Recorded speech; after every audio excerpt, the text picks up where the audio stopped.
guys, good afternoon guys. For today's video guys, dito tayo sa generator namin, no? Itong backup namin na panggabi.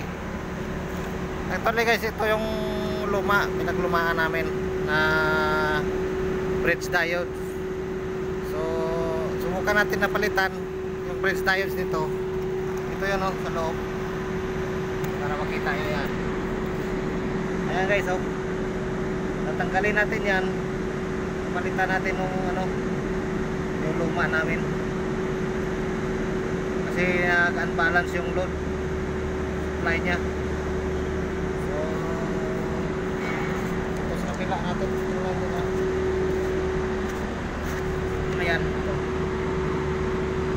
tanggalin natin to, palitan natin ng yung parang luma namin, pinaglumaan. So okay pa naman yun. Yun guys, dito kayo pag yung resulta, napalitan natin ito kasi unbalance yung load ng mga previous video ko, yung ano niya, yung problema niya. Kung may load siya, namamatay siya.